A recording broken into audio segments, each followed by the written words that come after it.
Hello guys, welcome to my channel. My name is Arjun एस्पवार। Guys, आज हम लोग अपना टॉपिक, जो नेक्स्ट टॉपिक है हमारा, वो टॉपिक है existence of square root of a positive real number. It means हमें क्या करना है कि जो हमारे पॉजिटिव रियल नंबर्स के स्क्वायर रूट है उसको नंबर लाइन पर रिप्रेजेंट करना है। तो उसका प्रोसेस क्या है, how to apply the square root of a positive real number on the number line। तो हम उसे कैसे रिप्रेजेंट करेंगे इन ए ज्योमेट्रिकल फॉर्म। कंडीशन समझना कौन सी फॉर्म है, ज्योमेट्रिकल फॉर्म है। उस ज्योमेट्रिकल फॉर्म में हम नंबर को, जो स्क्वायर रूट नंबर्स होते हैं, उसको कैसे रिप्रेजेंट करते हैं। सिंपल सा एक पॉइंट है, मैं आपको एग्जांपल की हेल्प से समझाऊंगा। ये तो मैंने आपको प्रोसेस समझा रखे हैं यहाँ तक, ठीक है, पर आपको मैं पहले एग्जांपल की हेल्प से समझाऊंगा और ये पूरा प्रोसेस जो मैंने स्टेप लिखवा रखे हैं, फिर सारे स्टेप आपके बहुत अच्छे से क्लियर हो जाएंगे। देखिए, एग्जांपल की हेल्प से समझेंगे इस बात को बहुत ध्यान से। रिप्रेजेंट करना है मुझे रूट 6.7, वो भी ज्योमेट्रिकली रिप्रेजेंट करना है on the number line. Exam में इसी तरह से लिखा हुआ आता है, ज्योमेट्रिकली रिप्रेजेंट करना है। यदि सिंपल लिखा हुआ है जैसे रूट 6, कह रहा है कि रूट 6 को रिप्रेजेंट कीजिए ऑन द नंबर लाइन, तो यानी ये तो हो गया इरेशनल वाला केस, ठीक है ना, जो मैंने आपको बताया था इससे प्रीवियस वाली वीडियोस में, ठीक है ना। जिन्हें यदि किसी ने वो वीडियोस नहीं देखी है तो यूट्यूब पर वो वीडियोस है, पहले आप उससे ध्यान से देखिए कि रूट 5, रूट 3, रूट 7 को कैसे हम लोग नंबर लाइन पर रिप्रेजेंट करते हैं। यह है ज्योमेट्रिकल रिप्रेजेंटेशन, दोनों में डिफरेंस है। अब ज्योमेट्रिकल कैसे रिप्रेजेंट करते हैं समझेंगे। सबसे पहले आपको देखो, रूट 6.7 है, जो भी रूट में वैल्यू लिखी होगी इससे पहले रूट से फ्री कर लो, यानी रूट के अंदर कितनी वैल्यू लिखी है 6.7। तो आपको क्या करना है, पहले ए से बी तक की डिस्टेंस 6.7 लेनी है। अब यहां से प्रोसेस शुरू होता है, ध्यान से समझना। ए से बी तक की आपने 6.7 एक डिस्टेंस ली है। बी को एज ए सेंटर ट्रीट करते हैं 1 यूनिट, यानी 1 सेंटीमीटर या 1 मीटर, जैसे भी आप ये 6 सेंटीमीटर आप स्केल पे लेंगे। यदि आपने 6.7 मीटर में ले रखी है तो फिर आप इसे 1 मीटर एक्सटेंड करेंगे। आपने इसे सेंटीमीटर में यूज कर रखी है तो आप इसे फिर 1 सेंटीमीटर आगे एक्सटेंड करेंगे, यानी मोर देन 1 एक्सटेंड करनी होती है लाइन। तो यानी मैंने यहां से यहां तक आपने 6.7 एक डिस्टेंस ली अपने स्केल में, और उसमें क्या किया, 1 डिस्टेंस एक्स्ट्रा कवर कर लिया। तो यानी 1 डिस्टेंस आगे की तरफ एक्सटेंड किया, तो ये आ गया सी पॉइंट तक। अब ए से सी तक की हम डिस्टेंस लेंगे कंपास के अंदर, और इस लाइन का क्या कर देंगे, बाइसेक्टर कर देंगे। बाइसेक्टर मतलब क्या है कि इस पे एक सेमी सर्कल ड्रॉ करेंगे। कैसे ड्रॉ होगा सेमी सर्कल, मैं समझाता हूं आपको। आपने 8 क्लास में पढ़ा होगा, मोर देन हाफ डिस्टेंस लेकर कंपास में, आधे से ज्यादा दूरी लेंगे अपने कंपास में, more than half distance compass में डिस्टेंस लेंगे, मोर देन हाफ यानी आधे से ज्यादा। एक को एज ए सेंटर ट्रीट करते हुए सपोज आपने कंपास यहां रख लिया, एक आर्क अपवर्ड, एक arc downward. Same as it is c को एज ए सेंटर ट्रीट करते, सी से लेंगे, ध्यान रखना, सी को एज सेंटर ट्रीट करते, एक आर्क अपवर्ड, एक बार डाउनवर्ड। तो ये दोनों मिल गए पॉइंट में, आपने इस लाइन को ऐसे ड्रॉ कर दिया। ड्रॉ करने के बाद ये मिल गया इसका मिड पॉइंट। किसका मिड पॉइंट मिला है, ए से सी तक का, ध्यान रखेंगे, ए से सी तक का ये मिड पॉइंट मिल गया। मिड पॉइंट मिलने के बाद ये मिड पॉइंट मिल गया, उसके बाद आपने एक सेमी सर्कल ड्रॉ कर दिया। ये पूरा का पूरा एक सेमी सर्कल आ गया सी तक का, ठीक है, ये सी तक का ज्वाइन हो गया सेमी सर्कल। उसके बाद आपको करना क्या है, बी को एज ए सेंटर ट्रीट करते हुए एक परपेंडिकुलर एंगल बनाएंगे, 90 डिग्री का एंगल। 90 डिग्री एंगल आपको आता ही होगा बनाना। यहां से 90 डिग्री का एंगल बनाते विद दी कंपास की हेल्प से बना सकते हो, कंपास की तो डी की हेल्प से बना देना। यहाँ पे 90 डिग्री का एंगल बना देना, 90 डिग्री का एंगल, जहां पर ये सेमी सर्कल को कट करेगा। यही वही लाइन होगी जो रूट 6.7 को रिप्रेजेंट करती होगी। अब आपको करना क्या है, बी से डी तक की डिस्टेंस अपने कंपास में लीजिए। बी से डी तक की डिस्टेंस अपने कंपास में लेते हुए एक आर्क लगाएंगे आगे की तरफ, ये आगे की तरफ एक्सटेंड कर दिया। और बी से इस लाइन को आगे की तरफ एक्सटेंड कर देना ई तक, क्योंकि सी तक तो आपने बता दिया होगा, सी तक तो एक्सटेंड कर रखी थी अपनी एक लाइन, 1 यूनिट एक्स्ट्रा। सी से ई तक और एक्सटेंड हो गई लाइन। तो जो बी से लेकर ई तक की लाइन आएगी ना गाइस, यही लाइन होगी रूट 6.7। मैं वंस अगेन रिपीट कर रहा हूं, बहुत ध्यान से फिर समझेंगे। आपको एग्जाम में उसने लिखा है कि भाई रूट 6.7 को नंबर लाइन पर रिप्रेजेंट कीजिए, वो भी ज्योमेट्रिकल फॉर्म में। तो सबसे पहले जो भी रूट के अंदर लिखा जाता है उसे नंबर लाइन पर रिप्रेजेंट कीजिए। रूट के अंदर है 6.7, तो आपने क्या किया, ए से बी तक की डिस्टेंस 6.7 ली, फिर बी को एज ए सेंटर ट्रीट करते हुए 1 यूनिट, सिर्फ 1 यूनिट करना, 2 यूनिट नहीं, 3 यूनिट नहीं, ओनली 1 यूनिट, 1 यूनिट आपको एक्सटेंड करनी है सी पॉइंट तक। मैंने बी से एक 1 यूनिट एक्स्ट्रा एक्सटेंड करेंगे सी पॉइंट तक, ऑलवेज रिमेंबर दैट, ये वाला पॉइंट, ठीक है। सी तक एक्सटेंड किया, अब बन गया ए से सी तक की एक लाइन। अब ए से सी तक की लाइन का क्या करेंगे आप, मिड पॉइंट फाइंड आउट करेंगे। मिड पॉइंट कैसे फाइंड आउट होता है, ए को एज ए सेंटर ट्रीट करते हुए more than half distance compass में फिल करें। किसमें फिल करने, कंपास में। ए को सेंटर ट्रीट करते हुए यहां रखा कंपास, और मोर देन हाफ डिस्टेंस चाहे इतनी ले लीजिए चाहे इतनी यूज कर लीजिए, यानी मोर देन हाफ होनी चाहिए, आधे से ज्यादा दूरी होनी चाहिए कंपास के अंदर। रखा यहाँ पे, और कंपास रख के एक आर्क अपवर्ड एक आर्क डाउनवर्ड, ठीक है। सेम सी को सेंटर ट्रीट करते हुए एक आर्क अपवर्ड एक आर्क डाउनवर्ड। ये पॉइंट आपको मिल गया। यहाँ पर इस पॉइंट को मिलने के बाद आपने क्या किया, ये पॉइंट मिल गया आपको, ये पॉइंट मिलेगा आपको मिड पॉइंट। इस मिड पॉइंट की हेल्प से ए को एज ए सेंटर ट्रीट करते हुए, भाई सॉरी, इस मिड पॉइंट को ओ को, ये ओ बन गया मिड पॉइंट, इस मिड पॉइंट को एज ए ट्रीट करेंगे सेंटर ट्रीट करते हुए तक की डिस्टेंस कंपास में फिल करके एक आर्क बना देंगे जो कि सेमी सर्कल बन के आएगी। ये ही सेमी सर्कल से अब आपको करना क्या है, बी को एज ए सेंटर ट्रीट करते हुए परपेंडिकुलर लाइन ड्रॉन करनी है। ये जो परपेंडिकुलर लाइन ड्रॉन होती है ना, ये भी रूट 6.7 होती है, ठीक है ना। बट आप बात समझेंगे, यहाँ पे परपेंडिकुलर लाइन ड्रॉन करी, परपेंडिकुलर लाइन ड्रॉ करने के बाद इसे अपने पॉइंट देते डी। अब आपको करना क्या है, कंपास में बी से डी तक के अपने डिस्टेंस फिल करेंगे। कंपास के अंदर बी से डी तक की डिस्टेंस फिल करी, फिल करने के बाद आपने क्या किया, एक आर्क आगे तरफ बढ़ा दिया, यहां से रखा, इस तरह से एक आर्क लगा दिया। ये आर्क लगाने के बाद आपने क्या किया, जो सी तक की लाइन थी उसे और एक्सटेंड कर दिया ई पॉइंट तक। तो जो बी से ई तक की लाइन आएगी ना, यही लाइन होगी रूट 6.7। अब आई होप अब आपको ये बात बहुत अच्छे से क्लियर होगी गाइस। यदि पॉइंट अब भी नहीं समझ में आए तो प्लीज आप वीडियो को दोबारा से रिपीट करके फिर समझ लीजिए। ओके गाइस, तो यही मैंने आपको यहाँ पे सारे स्टेप लिखवा रखे। स्टेप नंबर 1 में मैं क्या कर रहा हूँ, पहले मैं रूट से उस नंबर को फ्री कर रहा हूँ, फिर उसको नंबर लाइन पर रिप्रेजेंट कर रहा हूँ, बी तक की डिस्टेंस लेता हूँ, फिर बी से एक एक्सटेंड 1 यूनिट स्टैंड कर रहा हूँ, ठीक है। फिर उसका मैं मिड पॉइंट फाइंड आउट कर रहा हूँ, फिर नेक्स्ट स्टेप में एक सेमी सर्कल ड्रॉ कर रहा हूँ एट द सेंटर ओ लेते हुए, ठीक है। फिर एक परपेंडिकुलर लाइन ड्रॉन कर देता हूँ मैं बी को पॉइंट लेते हुए, जो कि पासिंग थ्रू होती है, इंटरसेक्ट करती है डी पॉइंट पर।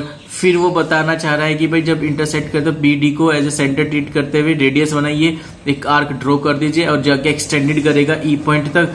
बी से ई तक ही वो लाइन यहाँ पे क्या होगी, जो आपसे नंबर लाइन पर रिप्रेजेंट करने के लिए पूछा गया होगा, रूट 6.7, यानी यही नंबर होगा, चाहे रूट 9.3, ये अभी आपसे पूछ सकता है। तो सिंपल से एग्जांपल है गाइस, बहुत ध्यान से समझना। तो यही बात मैंने यहाँ पे आपको स्टेप बाय स्टेप लिखी, सारे स्टेप आपको बहुत ध्यान से पढ़ने हैं, जो मैंने अभी आपको ये एग्जाम्पल में सारी बातें समझाई हैं। टोटल सारा वही स्टेप है, as it is, no change. मैंने एक एक चीज वही बताई है जो मैंने स्टेप बाय स्टेप में करता हुआ लिखा हुआ था वहां पे। ओके गाइस, तो आई होप अब आपको ये क्वेश्चन बहुत अच्छे से क्लियर हो गया होगा। एग्जाम में इसी तरह से पूछा जाता है, geometrically representation on the number line, ठीक है ना। इस चीज का बहुत ध्यान रखेंगे क्लियरिटी से। ओके गाइस, चलते हैं गाइस नेक्स्ट कॉन्सेप्ट की तरफ, लेट्स सी गाइस। जो नेक्स्ट टॉपिक है हमारे पास वो है visualisation of representations of real numbers by using the process of successive magnifications। अब ये क्या है, आपको विजुअलाइज करना है। यदि लाइन पर कॉन्सेप्ट आएगा कि भाई इस लाइन पर इस कंडीशन को क्या कीजिए, विजुअलाइज कीजिए, तो आप कैसे विजुअलाइज करोगे रियल नंबर्स को, ठीक है ना। तो रियल नंबर्स को रिप्रेजेंटेशन करना है, वो भी विजुअलाइजेशन की हेल्प से, जिसमें कह रहा है कि यूजिंग द प्रोसेस ऑफ, कौन सा प्रोसेस का यूज करते हुए, सक्सेसिव मैग्निफिकेशन का यूज करते हुए। तो एग्जाम में केवल ये लिखा जाएगा कि visualise of the this given numbers, जैसे कि एग्जाम्पल में मैंने आपको समझा भी रखा है। इसका भी प्रोसेस में एक एग्जाम्पल की हेल्प से समझाऊंगा, तभी आपको ये पॉइंट बहुत अच्छे से क्लियर हो पाएगा कि हम किस तरीके से रियल नंबर्स का विजुअलाइजेशन करते हैं। It's a very important facts, ध्यान से समझिए। मेरे पास लिखा कि let us try to represent 3.47 on the number line. सबसे पहले आपको करना क्या, ध्यान देंगे इस पॉइंट पे जो मैं अब आपको बात समझाऊंगा। उसने लिखा 3.47। 3.47 में सबसे पहले आपको करना क्या है कि ये पूरा नंबर रीड करना है और माइंड में क्लिक करेंगे कि ये नंबर कहां लाइज करता है। आई होप 3.47 ये पूरा नंबर 3 और 4 के बीच में आता है। पूरा नंबर ये 3 और 4 के बिटवीन है, यस या नो भाई। 3.47 किस में बिटवीन लाइज कर रहा है, 3 और 4 के बिटवीन लाइज कर रहा है। तो यानी सबसे पहले आपको एक लाइन ड्रॉ करनी है जो 3 और 4 के बिटवीन होगी। 3 और 4 के बिटवीन एक लाइन ड्रॉ करी।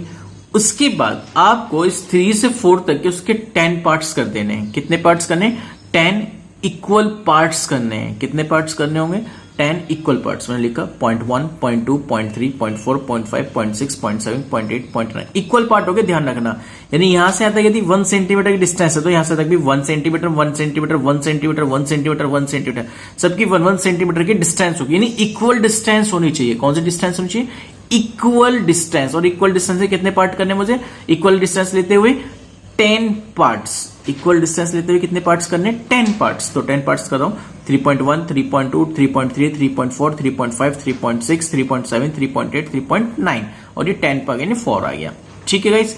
अब सबसे पहले जो पॉइंट का पहला नंबर है वो देखिए क्या लिखा हुआ। पॉइंट का पहला नंबर लिखा हुआ है 3.4, यानी सबसे पहले आपको 4 रिप्रेजेंट करना होगा। 3.4 देखिए कहां आ रहा है, यहाँ पे ध्यान दीजिए। 3.4 ये रहा।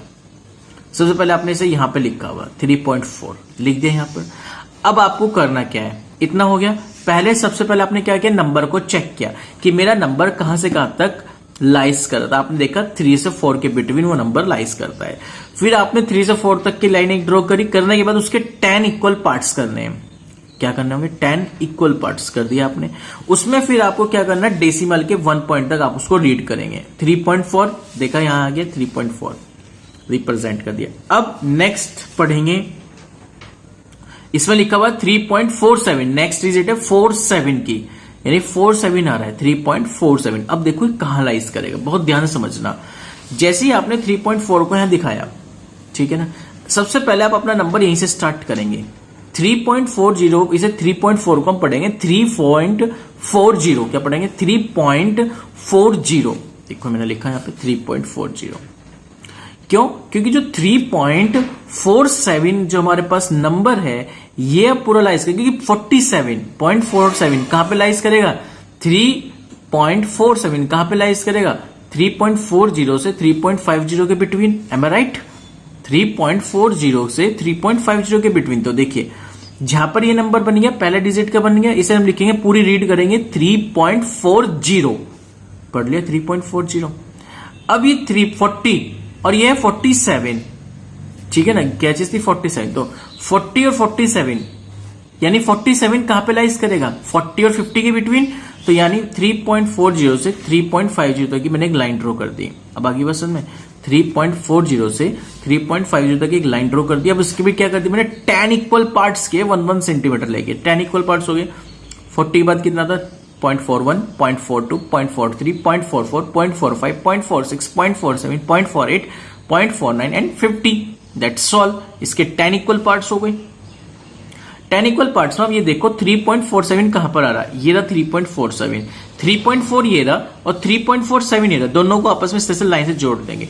यही जो लाइन से लाइन में ये ड्रॉ कर रहा हूं, ये वाली लाइन ही आपको बता रही है सक्सेसिव मैग्निफिकेशन का प्रोसेस। कौन सा प्रोसेस बता रही है, सक्सेसिव मैग्निफिकेशन का प्रोसेस। क्योंकि ग्लास होता है, मैग्निफिकेशन एक ग्लास की हेल्प से हम देखते हैं, पर हमारे पास ग्लास तो मिलता ही नहीं है। तो उस ग्लास को ना लेते हुए हम लोग क्या कर रहे हैं, इस लाइन को इस लाइन से ज्वाइंट कर देंगे, बस दैट्स ऑल। Question clear.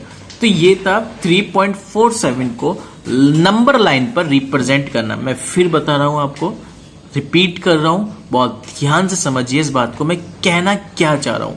जो भी आपको विजुअलाइज करने के लिए नंबर गिवन करेगा, सबसे पहले से पूरे नंबर को रीड कीजिए। जैसे मैंने 3.47 को पूरे को रीड किया, फिर मैंने देखा 3.47 कहां पे लाइज करेगा, 3 और 4 के बिटवीन। तो मैंने 3-4 की एक लाइन ड्रॉ कर दी। उसके बाद मैंने क्या किया, इसके 10 इक्वल पार्ट्स किए, 10 इक्वल पार्ट्स कर दिए 1 सेंटीमीटर, इक्वल करने हैं, ध्यान रखना है, इक्वल पार्ट्स हो गए। अब हमने डेसिमल के 1 प्लस इस तरह से रीड किया, 3.4 आया, तो हमने देखा 3.4 कहां पे लाइज करेगा, ये आ गया, एक लाइन बना दी इस तरह से डार्क, ठीक होगी बात। उसके बाद जो नेक्स्ट नंबर था वो 47 था, मतलब 7 आ गया, तो पूरा नंबर यदि रीड कर तो 0.47 रीड कर रहे हो, 1 मिनट बस एक एग्जांपल के बिहार पे समझोगे मैं कैसे रीड बताना चाह रहा हूं सर। ये 0.47 आ गया, तो 3.47 ये पूरा नंबर यानी जो 0.47 आया है ये कहां लाइज करेगा, बात समझिए। जो आपने पहला नंबर बना दिया है इस नंबर में 0 लगा देना है, तो बन जाएगा 40। अब 3.40 और 3.50 के बिटवीन ये 47 तो आता ही होगा, 0.47 तो 3.40 3.50 के बिटवीन 3.47 तो जरूर आएगा, डेफिनेटली आएगा। तो 40 से 50 के बिटवीन अब आपने क्या कर दिया, 10 इक्वल पार्ट्स कर दिए। 10 इक्वल पार्ट्स करने के बाद जो 3.47 आ गया उसको 3.4 के साथ ज्वाइन करके इस तरह से दिखा दीजिए, दैट्स ऑल, खत्म कहानी। ओके, चलिए एक और एग्जांपल समझाते हैं, एक और एग्जांपल की हेल्प से और अच्छे से आपको ये क्लियर हो जाएगा। एग्जांपल मैंने लिखा 3.728 को नंबर 9 पर रिप्रेजेंट करना। सबसे पहले बहुत ध्यान से समझेंगे, 3.728 3.7 आ रहा है, इसका मतलब क्या है, ये पूरा नंबर कहां से कहां लाइज करेगा, 3 और 4 के बिटवीन लाइज करेगा। 3.728 का मतलब क्या, 3 और 4 के बिटवीन लाइज करेगा, तो 3 और 4 के बिटवीन मैंने बना दिया लाइज। इसके कितने पार्ट्स कर दिए, 10 इक्वल पार्ट्स कर दिए। तो सबसे पहला इक्वल पॉइंट, सबसे पहला पॉइंट क्या है, सबसे पहला पॉइंट ये है, आपने इसके 10 इक्वल पॉइंट्स के 10 इक्वल पार्ट्स करने के बाद अब आप ये रीड कीजिए, क्या लिखा, 3.7 लिखा हुआ है, तो 3.7, तो देखिए कहां लिखा हुआ है यहाँ पे 3.7। आई होप ये मिल गया अब आपको। अब आपको करना क्या, डेसिमल के 1 पॉइंट रिप्रेजेंट कर दिया। अब देखिए 0.7 आ गया, जहां मिल गया, अब इस 0.7 को 0 आगे काउंट कर दो अपने आप ही, तो 0.70 हो गया। अब ये लिखा नेक्स्ट वाले डिजिट यदि मैं रीड करता हूं तो बन गया 72.72 मतलब 72। फिलहाल एग्जांपल के भी आप पे समझो इस बात को अभी, ठीक है ना, रीड करने के तरीके पर ध्यान मत दीजिए, फिलहाल समझने की कोशिश कीजिए। 0.72 हो गया यानी 0.72 और ये 0.70 यानी 70 हो गया।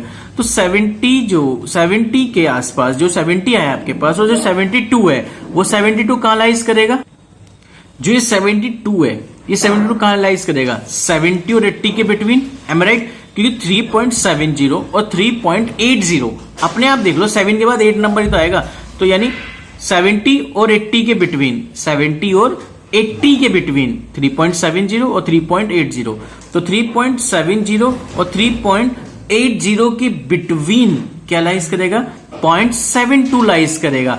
तो 0.72 को देखिए यहां पे लिखेंगे बहुत ध्यान से, 3.70 ये रहा और 3.80 ये रहा, तो इसके बिन 72 कैसे लाइज करेगा, इसके बिन 10 इक्वल पार्ट्स कीजिए, टोटल 10 इक्वल पार्ट्स। जैसे आप इसके 10 इक्वल पार्ट्स करोगे तो 70 बाद आता है 71, 72, 73, 74, 75, 76, 77, 78, 79 और 3.80 होगा। अब देखो 3.72 कहां आएगा, 3.72 ये रहा, तो 3.7 ये रहा, 3.72 ये रहा, इसके साथ ज्वाइन कर दिए। अब नेक्स्ट नंबर देखा कितना आ गया, 80, तो आपको करना क्या, जिसके साथ ज्वाइन किया यहीं पे इसकी 0 बना दो, तो ये आ गया 720, ठीक है, और ये क्या लिखा 728, यानी ये 720 और ये 728, तो 28 728 730 और 720 के बीच में तो लाइज करेगा, यानी 20 और 30 के बिटवीन, तो इसमें हमने एक 0 बनाई, एक्सटेंड की, 0 720 हो गई, तो 3.720 और 3.730 के बिटवीन ही तो आएगा, यहां पे ध्यान दीजिए, किसके बिटवीन आएगा, 720 से 730 के बिटवीन। तो देखिए 3.720 ये आ गया यहां पे 3.720। अब 720 के बिटवीन क्या लिखा, 3.730, क्यों लिखा, क्योंकि 720 ये 20 है, तो 20 बाद तो 30 तो आएगा, 20 और 30, तो 20 और 30 के बिटवीन आई होप 28 तो आता ही होगा भाई, 20 और 30 के बिटवीन क्या आ गया, 28 आ गया। तो इसके भी तुमने क्या करे, 10 इक्वल पार्ट्स कर लिए। जैसे आपने इसके 10 इक्वल पार्ट्स किए तो ये बन गया 3.728। अब 3.728 बन गया, यही हमारे क्वेश्चन की नीड थी। तो पहले आपने 3.7 बनाया, ये लिखा है यहाँ पे, उसमें क्या करें, एक 0 एक्सटेंड की, तो बन गया 3.70 और 3.80, बस बराबर में देख लो, बस ये देखो यहाँ पे लाइन पे ये नहीं 0 आ गया, बट एक्सटेंड कर दिए 3.70 3.80, इन दोनों के 10 इक्वल पार्ट्स कर रखे, देखो ये 3.70 3.80 10 इक्वल पार्ट्स किए, 3.72 लाइज हो गया। अब 72 और 70-30 के बिटवीन ये रहा 20 और ये रहा 13, दोनों के बीच में देख लो 20-30 के बिटवीन 28 आ जाता है, तो 28 को हमने 720 और 730 के बिटवीन क्या कर दिया 28 को लिया है, तो इस तरह से इसको रिप्रेजेंट कर दिया। तो ये था विजुअलाइज करना नंबर लाइन पर रियल नंबर्स का। तो आई होप गाइज आपको ये बात बहुत अच्छे से अब मेरी क्लियर होगी गाइज कि हमें करना किस तरीके से प्रोसेस होगा। ओके, ये काफी इंपॉर्टेंट पॉइंट्स है, इसको समझने वाली बात है, इसे ध्यान से समझना, और यदि कोई डाउट है तो मुझसे फिर दोबारा पूछ लेना आप। ओके, तो ये थे गाइज आज आपने दो टॉपिक को बहुत अच्छे से क्लियर किया। एक तो क्लियर किया कि रूट यानी ज्योमेट्रिकल रिप्रेजेंटेशन करना नंबर लाइन पर कैसे किया जाता है। दूसरा प्रोसेस आपने सीखा विजुअलाइज करने का कि रियल नंबरों को नंबर लाइन पर किस तरीके से विजुअलाइज किया जाता है। It's a very important point. Okay guys, आज के लिए इतना ही गाइज, नेक्स्ट पॉइंट पर नेक्स्ट टॉपिक डिस्कस करेंगे। Thank you so much, thank you.